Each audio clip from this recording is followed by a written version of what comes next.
In this video, we'll be taking a look at 3 NBA games happening on January 16, 2026, and providing you with free team picks and total picks for each one of those games, so 6 picks in total. Welcome back to Cash Out Sports. Let's dive right into it. Oh, and don't forget to subscribe and to click the bell icon to get notified as soon as these videos get released, so that you have more time to plan out your bets as we provide these videos on a daily basis. I can guarantee that you'll have all the important information that you'll need on these 3 NBA games after fully watching this video.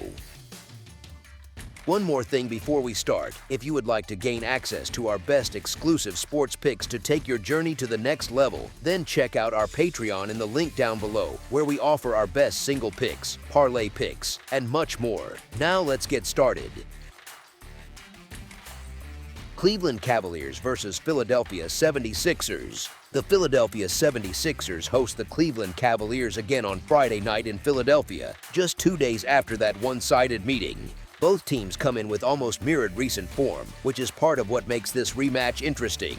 Cleveland beat the 76ers, then lost to the Jazz, and has the Thunder on deck, yet still has 6 wins in its last 9 games. Philadelphia lost to the Cavs, beat the Raptors, and sees the Pacers next, and the Sixers also have 6 wins in their last 9.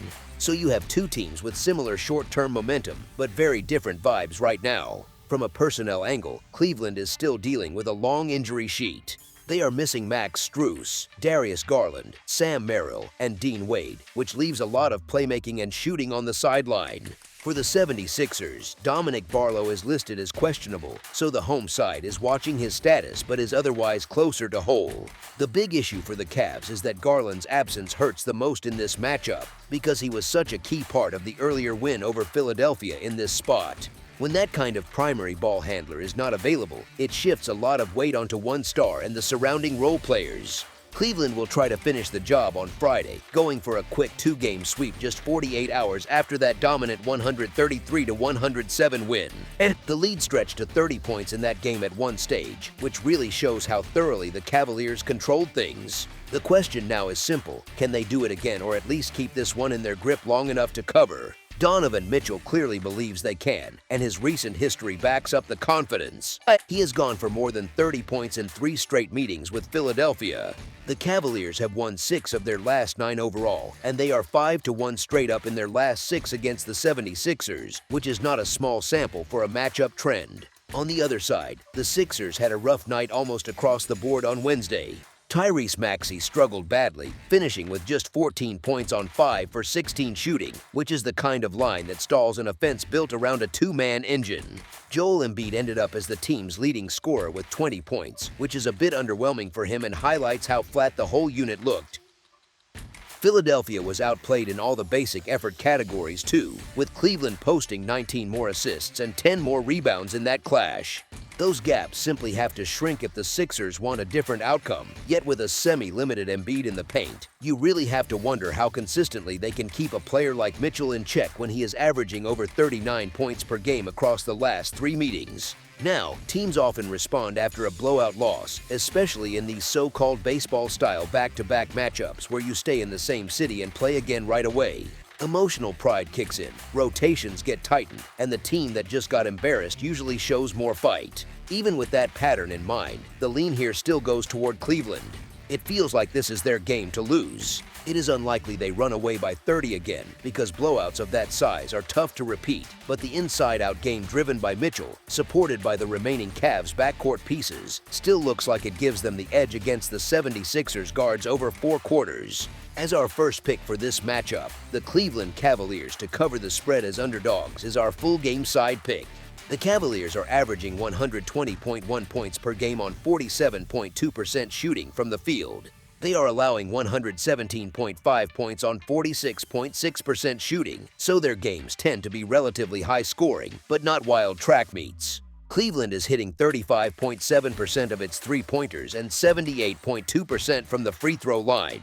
On the other end, the Cavs are allowing opponents to shoot 38.3% from beyond the arc while grabbing 44.4 rebounds per contest. So, you get a team that scores efficiently enough, but also leaks some threes and sometimes relies on rebounding to end possessions. Philadelphia sits in a very similar scoring band. The 76ers are averaging 116.9 points per game on 45.4% shooting and allowing 115.6 points on 46.4% shooting. They shoot 35.6% from deep and a strong 82% at the stripe, which is a real asset in tight games and late in quarters. Defensively, they keep opponents to 33.9% from three-point range, and they secure 44.3 rebounds per game, so they can defend the perimeter better than Cleveland on average while still holding their own on the glass. When you blend those numbers with the situational angle, this second meeting starts to look like a spot where scoring may tighten up a bit rather than explode. The previous matchup turned into a 133-107 rout, which can sometimes inflate perceptions of how high-scoring the series really is. Coaches usually adjust after a blowout loss, especially defensively, trimming empty possessions and trying to slow the opponent's favorite actions. If Philadelphia sharpens its defensive focus on Mitchell and the ball movement that produced those 19 extra assists, and Cleveland continues to face its own injury issues that sap some spacing and playmaking, you can easily see a more controlled pace and fewer efficient looks on both sides. Both teams still have enough talent to score in bursts, but the overall pattern points more toward a game where the combined total lands under a projected number that is likely shaded up by that last final score. As our second pick for this matchup, under the projected total is our full game total pick. New Orleans Pelicans versus Indiana Pacers. The New Orleans Pelicans head to Gainbridge Fieldhouse on Friday night to face the Indiana Pacers again, and it feels like two teams living very different versions of a rough season for bettors. The Pelicans are coming off a loss to the Nuggets, a shaky win over the Nets, and they have the Rockets on deck. Yet the big picture is ugly. They have dropped 11 of their last 13 games. Indiana, on the other hand, beat the Celtics, slipped against the Raptors, and seized the Pistons next, and they have taken 3 of their last 4, which at least hints at some late-season competence. In terms of personnel, the Pelicans are still without Herbert Jones, DeJounte Murray, and Jose Alvarado according to this setup, so they are supposedly missing defense, creation, and guard depth all at once. The Pacers have ruled out Benedict Mathurin, Isaiah Jackson, and Tyrese Halliburton again, which, on paper, strips some scoring and playmaking from them too. New Orleans is coming into this off that narrow win against a slumping Nets squad, and to be honest, it felt more like survival than a statement, especially considering their long losing stretch. Indiana arrives with more convincing form, with recent wins against Charlotte, Miami, and Boston before the loss to Toronto on Wednesday. And that kind of run usually shows a team is at least buying in defensively and mentally. The key individual spark for the Pelicans lately has been Trey Murphy III. Over his last 8 games, he has averaged 28.3 points per game while shooting just under 53% from the field and 41% from 3. He was one of the main reasons New Orleans got past Brooklyn, and when a player heats up like that, it can completely change how a defense has to approach a game, especially one that may not be fully locked in. At the same time, the original write-up questions whether his hot streak might actually be counterproductive to New Orleans. Because with the play-in no longer realistic in this scenario, stacking up wins risks sliding down the draft lottery order. So you end up with that weird dynamic where the team's long-term interest might not fully match the short-term boost he is giving them. Indiana is framed as being in a similar situation. The Pacers are listed as sitting in 15th place in the Eastern Conference, and even though they have shown some life lately, the argument is that they might be better off easing off the gas, focusing on the next season with a high draft pick and a healthy Halliburton. Their recent 3-game run of wins over the Hornets, Heat, and Celtics before the Raptors ended at 115-101 was built on much stronger defense, and that is the kind of shift that can really matter against a Pelicans group that already struggles to put together consistent 96-minute efforts over back-to-backs and short trips. So the question in this matchup is whether that defensive focus can hold against New Orleans again on Friday night, or whether variance catches up. Historically, this has been a comfortable home matchup for Indiana. They have won 5 straight meetings at home against the Pelicans, and they have covered in 4 of their last 5 overall in this head-to-head series. Trey Murphy III is the obvious threat that has to be accounted for, but the belief here is that Siakam and company can cook up a plan to limit his best looks and force the rest of the Pelicans to beat them, which they have not shown an ability to do consistently. New Orleans has been terrible away from home, sitting at just 3-15 straight up on the road, and there is a clear pattern of failing to stack wins and not giving consistent defensive effort, which is a bad mix when you are asking them to show up in a tough gym. The Pacers, in contrast, are described as about as healthy as they have been all season in this context, and that has translated into 3 wins in their last 4 games. So even with some reservations about laying points, the logic leans toward backing the home favorite instead of gambling on a Pelicans turnaround. The favorite has covered 7 of the last 10 meetings between these teams. The spread is not portrayed as overly heavy. And with New Orleans' ongoing road issues, the side leans toward Indiana taking care of business again. As our first pick for this matchup, the Indiana Pacers to win and cover the spread as favorites is our full-game side pick. The Pelicans average 114.9 points per game on 46.4% shooting from the field, while surrendering 122.2 points on 48.6% shooting on the other end. They knock down 34.1% of their threes and hit 78.2% from the free throw line, yet they allow opponents to shoot 36.1% from beyond the arc and still grab 43.5 rebounds per game. So you get a team that can score at a decent clip but bleeds points defensively, especially from deep, which often leads to games that stretch out into higher totals when the opponent has any scoring pulse at all. Indiana's profile fits into a similar mold, just with slightly different numbers. The Pacers put up 110.6 points per game on 44.2% shooting while allowing 118.3 points on 48.3% shooting. They shoot 34.3% from three-point range and 77.6% at the line. Defensively, they keep opponents to 33.6% from downtown and pull in 42.8 rebounds per game. So even though their three-point defense looks slightly better on paper, they still give up a high overall field goal percentage and a big raw points number, which suggests that their games can open up once the pace picks up or when the opponent has any stretch of efficient scoring. When you blend both stat profiles, you are essentially looking at 2 defenses that concede around or above 118 points on average, with offenses that are good enough to punish slow rotations and poor closeouts. New Orleans' recent boost from Trey Murphy III's scoring also nudges their offensive ceiling upward, even if the long-term tanking angle makes people uneasy about their motives. Indiana, despite the talk about playing better defense during their short winning streak, still carries season-long numbers that scream volatility on that end, and that sort of volatility frequently results in runs of points on both sides rather than clean, low-scoring rock fights. Combine a struggling Pelicans defense, a Pacers team that allows a high field goal percentage, and the shooting percentages from deep in the free throw line that both sides bring, and the stage looks set for a game where both teams can get into their offensive rhythm enough to push the final number toward a higher combined total. So the overall expectation leans toward a game that lands above a typical projected line, especially with both sides already living in that 110-plus points per game territory across the season. As our second pick for this matchup, over the projected total is our full game total pick. Chicago Bulls versus Brooklyn Nets. The Chicago Bulls head to Barclays Center on Friday night to take on the Brooklyn Nets, and the setup around this number says a lot all by itself. Chicago just lost to the Rockets, then bounced back against the Jazz, and they face Brooklyn again here after winning 10 of their last 17 games. Brooklyn, on the other hand, has dropped 8 of its last 9 and is still coming off losses to the Pelicans and Mavs. On the surface, this looks like a classic spot where the hotter team should be the favorite, but the market clearly disagrees. Here is the thing. Despite having a much worse record, the Nets are still favored at home, and that is not some random quirk.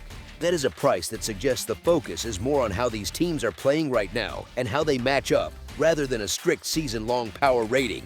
The angle in the original write-up is that Brooklyn since December has not really looked like an 11-27 type team, even if the record says so. It sounds a bit contradictory at first, but anyone who watches a lot of NBA knows that records lag behind performance, especially when you have injuries, schedule spikes, and a bunch of close losses. Stylistically, the edge leans toward Brooklyn. Their game travels pretty well against most opponents. They compete on defense, attack the glass, and focus on all those small possession battles that do not always make highlights but swing spreads. Yes, there have been recent dips on the boards, and that is called out directly, but the emphasis inside the team has been on fixing that. Against a Chicago defense that has a reputation for giving up extra chances and getting beaten around the paint, this matchup shape suits the Nets. If Brooklyn controls the glass, those extra Chicago possessions, which are kind of their calling card in certain games, start to evaporate. We already saw a version of this dynamic back in December. Brooklyn went into that meeting as a 7.5-point underdog and still beat Chicago by double digits. Even in this current 5-game losing streak, 3 of those losses have come by 2 possessions or fewer. Flip a couple of late possessions, and you are talking about a team that would be coming in with a much better narrative and likely laying an even bigger number at home. That is part of the argument that the market is hinting at here. The underlying performance looks better than the pure record. Chicago is not in a terrible stretch. Winning 10 of 17 is respectable, but they are not some dominant juggernaut either. Their defensive issues, especially with allowing extra looks and getting outworked inside, line up uncomfortably with what Brooklyn wants to do. When the Bulls are not getting those bonus possessions, their margin for error gets thin pretty quickly. Honestly, with the way this matchup is framed, it is hard to get excited about grabbing the points with Chicago, even if their recent win-loss form looks better. The setup leans toward Brooklyn finally turning the effort and style into a result that matches the underlying play, especially at home. As our first pick for this matchup, the Brooklyn Nets to win and cover the spread as favorites is our full game side pick. The Bulls are averaging 117.5 points per game on 47.3% shooting from the field, while surrendering 121 points on 47.5% shooting. They are hitting 35.9% from 3 and 78.5% at the line. Defensively, they allow 36.4% from deep but still manage to pull down 45.6 rebounds per night. So their profile is pretty simple. They can score, but they also give plenty back, especially from outside. Brooklyn comes at this from a slightly different angle. The Nets average 108.8 points per game on 44.7% shooting and allow 113.9 points on 48.5% shooting. They connect on 34.3% of their threes and shoot 78% at the free throw line. On defense, they give up 37.2% from beyond the arc and haul in 40.2 rebounds per game. So they allow a high percentage from the floor and from 3, and they do not dominate the glass, which can invite extra scoring chances. On paper, those numbers might make you think this is automatically a high-scoring track meet. There is a twist though. Brooklyn's own scoring average sits under 110, and that matters when you are talking totals. They can play stretches of solid defense, win small possession battles, and still end up in games where the offense never really explodes. Chicago, for all the points they give up, can also fall into slower, half-court stretches where possessions bog down and mid-range looks pile up. That kind of style often looks messy rather than electric.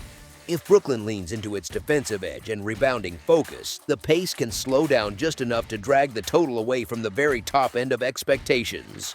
Cleaning the glass cuts down on second chance points for Chicago. More secure possessions, fewer wild transition runs, and more half-court sets can all nudge the scoring environment downward. At the same time, the Nets' own offensive number being closer to 108.8 than, say, 118 means that even if both teams are somewhat efficient, the game does not have to sail past a hefty total. So despite the defensive flaws on both sides, the combination of Brooklyn's more controlled style, their modest scoring average, and the way this matchup might grind through long possessions supports the case that this one can stay under a projected number that might look high on first glance. As our second pick for this matchup, under the projected total is our full game total pick. That's all for now, so if you have any other games you would like reviewed, then leave a comment down below with the game you would like analyzed, subscribe to our channel, leave a like on this video, and we'll get to it as soon as we possibly can. We would also love to hear your opinion on the picks presented to you in this video, whether you agree or disagree with them, so leave a comment down below and do let us know.